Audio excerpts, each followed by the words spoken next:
Well guys, it's been a crazy journey, but everything is finally coming to a close. The Booster Course Pass has been a rollercoaster ride of an expansion to Mario Kart 8, and to say it's had its fair share of ups and downs would be an understatement. Things were undeniably rough in the beginning, the visuals were flaky, the course choices were questionable, and the value of the pass was brought into question. But as time has gone on, the quality of the tracks has vastly improved. That's not to mention the new features like custom items, balance patches, and even the returning characters that have been added along the way. Wiggler. All that's to say, I've thoroughly enjoyed playing through this DLC and experiencing all the hype and anticipation that's come along with it. So let's delve into the final chapter of this almost 2-year story. It's time to rank Wave 6, baby. I know I might upset some people with this one, but let me preface this by saying that I don't think any of the courses in this wave are bad. Much like Wave 4, this track selection is super consistent, so I mean this is no insult, but personally I have to place Wee Daisy Circuit at the bottom of the ranking. I do enjoy racing through this track. It has a very pleasant atmosphere that's supplemented by the new instrumentation in the remix. It's interesting that they went for more of a daybreak look than a sunset one with the skybox. It makes the track more unique as there aren't too many tracks set at dawn in Mario Kart 8, but I'd be lying if I said I didn't miss the more orange hues from the original version. I do like the fact that the shortcut through the houses has been turned into a glider ramp now though. It makes for a fun little section where you get to fly around the statues. All in all, it's a perfectly fine track, but I can't help but feel like this slot could have been better utilised. I don't know, especially considering that it was the third track in its cup. Coming off the back of DK Mountain, it feels like something a bit more intense would have fit here. I'm thinking along the lines of Airship Fortress, or perhaps Wario Shipyard. Regardless, it's a decent track overall, but it's just pretty unremarkable in my eyes, so I'll put it in the B tier. Avanti is a very pretty track. I love the night theming, and as far as the cities they've added in go, this is easily one of the best from a visual point of view. I mean, that fountain looks super nice. Driving through the Colosseum at the beginning is the coolest part of the track for me. The whole spiraling section gives you a lot of time to build up your mini turbos. There's quite a lot of portions where you cross over with the other racers as well because of how the laps work, making for some fun interactions too. You've also got the rings of fuzzies and the rocky wrenches, which are nice to see in this game. And in the final lap, you drive through the Colosseum again, except this time over a metal bridge. I loved getting jump scared by the chain chomps here. They caught me lacking on my first time playing through. Unfortunately though, I will say that I found the layout a bit confusing. I got lost more than a couple of times and took a few wrong turns initially. Once you know the track well enough, it's not a massive deal, but it can be a bit overwhelming at first. It's solid all in all, but if we're comparing city tracks that went for a more ruin-like aesthetic, I'd say I prefer Athens Dash to this one, but I'll still give it a B tier. Well, isn't this a surprise? Rosalina's Ice World sorta came out of nowhere this wave, and I wasn't sure what to think when it was first revealed. My experience with Mario Kart 7 is limited, so I hadn't really played this track much up until now, so what do I think of it? I have to say, I kinda dig it. I do think more could have been done with a Rosalina themed track, maybe one based on the Comet Observatory or one of the actual levels from Mario Galaxy rather than just a generic ice planet, but still, I'll take whatever galaxy representation I can get. You can see some of the galaxies off in the distance, which is kinda cool, and the houses are very reminiscent of the terraces from the Comet Observatory. Layout wise, it's actually pretty interesting. I particularly like this part at the beginning where you're on a curved slope, which drops off onto a cliff. It gives you a fair bit of split-second decision-making to do, as if you go too far up the slope, you'll get dragged down and potentially fall to your death, but going too close to the edge means that you're more susceptible to being knocked off. I do like that they added half-pipes to the section after the cave too, which, fun fact, actually makes this the first Mario Kart 7 Nitro track to have half-pipes in it. Cool stuff. Plus, there's also an extra shortcut at the end, because why not? This track's inclusion definitely caught me off guard, but I'm here for it, and I'll give it a B tier. I have to admit that going into this wave, I slept on Madrid Drive. To tell the truth, I thought it would be one of my least favourite tracks in the wave, but I enjoyed it a lot more than I was expecting. It just feels so action-packed, and each lap has its own set piece that makes it stand out from the last. The first lap has the museum, and I thought what they did with the piranha plant bursting through the painting was really clever. The second lap has the wiggler just chilling in the plaza for some reason, and the glider section where you can trick off the water geysers too. After all that, the stadium section in the final lap is the cherry on top. The Goomba or Karibo shoes make for a very fun, unique hazard and are a nice nod to a power-up that doesn't get nearly as much attention as it deserves. Dodging the footballs as you speed through this part of the track is such a good time. While we're here, I like how there's a different variation of the music in the stadium, and this also applies to the museum too. It's a nice touch that keeps the track feeling fresh and dynamic. Madrid Drive seems pretty unassuming on the surface, but it's a deceptively enjoyable track and is one of my favourite cities in the game. I was originally going to give it a B, but the more I play this one, the more I like it, so for that reason, I'll put it in A tier. We've now reached a halfway point in the ranking, so I thought this would be a good place to address my thoughts on the character selections for this wave. In no particular order, I want to start things off with Mario Kart Wii's finest, Funky Kong. Seeing this dude back in action with all of his classic sound effects and those sick surfboard trick animations is awesome, and I can never say no to more Kong representation. DK's been alone in the roster for far too long. Pauline's been making a resurgence as of late after her rise to fame in Mario Odyssey, so her inclusion feels very natural here. She's in Mario Golf, Mario Tennis, Mario Strikers, so it only makes sense for her to be in Mario Kart 2 now, and hey, it's nice to have another female heavyweight character in the mix. Peachette is a character.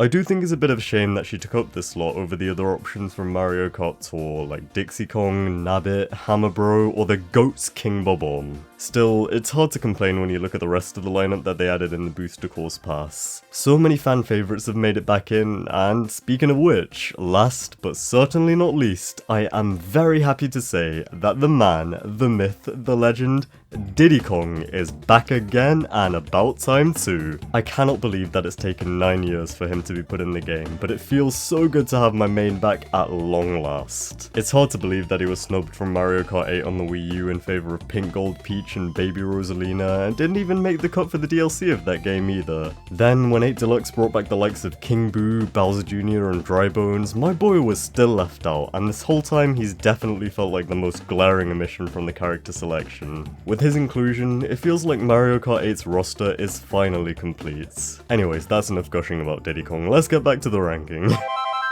Lots of tracks in Mario Kart 8 have underwater sections in them, but very few take place primarily in the water. Piranha Cove, however, does exactly this, and you know what? It's really solid. I'm in love with the whole Atlantis aesthetic they went with here. Driving through this track feels like you're going on a whole deep sea dive, an underwater expedition. Plus, it's basically a shrine dedicated entirely to PT Piranha, so I have to give bonus points for that. I was enjoying this track quite a bit, and the visual of jumping into the water after the glider ramp in lap 1 was cool, but what really sold it for me was the final lap. There's just something about driving through the wreckages of long sunken ships that I couldn't help but just feel myself enamored by. Plus, I'm a sucker for nighttime beaches as well. What I'm trying to say is that the vibes of this track are nothing short of immaculate. The layout is no slouch either, with lots of sharp turns to keep you on your toes, plenty of trick opportunities, and a fair helping of mushroom shortcuts as well. Piranha Cove is great, and it lands itself comfortably in the A tier for me.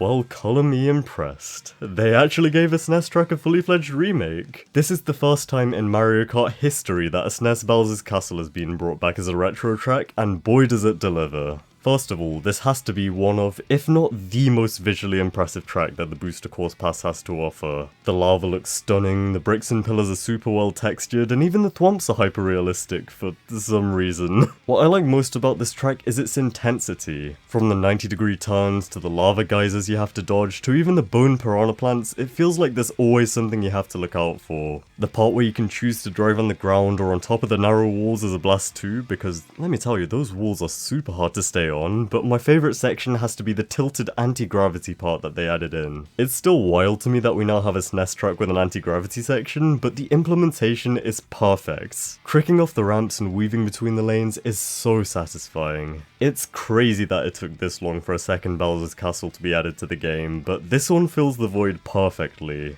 For me, this is undoubtedly the best SNES remake in the entire game, heck, even the entire series. It blows Mario Circuit 3, Donut Plains 3 and Rainbow Road out of the water, and it's gotta be an S tier for me. They say you should always go out with a bang, and oh boy, did Nintendo do just that. Wii Rainbow Road marks the final track in the Booster Course Pass and Mario Kart 8 as a whole, and honestly, I could not have picked a better bookend to this story. This may be my favourite Rainbow Road in Mario Kart history, and it's amazing to see it return in all of its former glory. It is the perfect embodiment of everything a Rainbow Road track should be. It's fun, it's challenging, and it has that otherworldly yet final atmosphere to it. Then there's the music, and this remix hits different, man. Wii was one of the Mario Karts I played a lot as a kid, so it brings back a lot of memories of incompetently driving and falling off the track about 100 times. They really went the extra mile to make this a faithful remake too. It's like every little detail is accounted for. The little sound effect when you bump into a barrier? Check. The launch star jingle? Check. The fact that you meteorically plummet down to earth if you fall off the track? I didn't expect them to bring it back, but check. I also like that they made the whole thing into anti-gravity too. It just adds to the sheer chaos that ensues on this track. From its difficulty to its visuals to its music, this track is stellar in every department, and for that reason, I cannot place it anywhere other than S tier.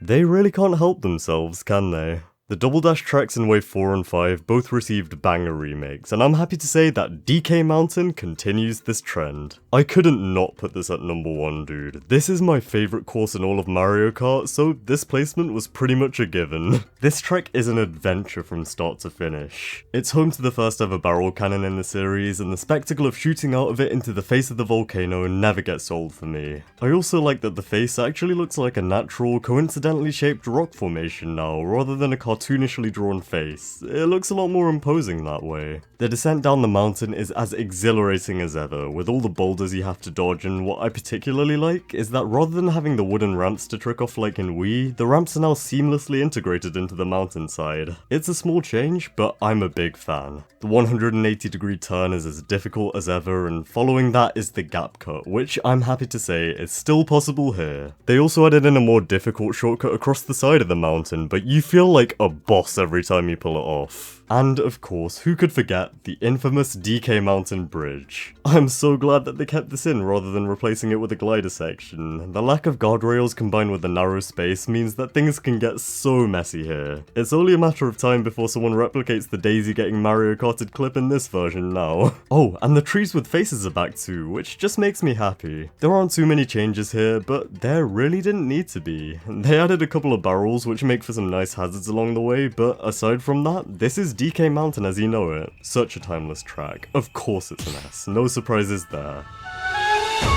And with that, the Booster Course Pass is complete. It's been a fun ride from start to finish, and while not everything that I'd like to have seen made the cut, I'd still consider it a worthy expansion and send-off to the Nintendo Switch's best-selling, everlasting masterpiece.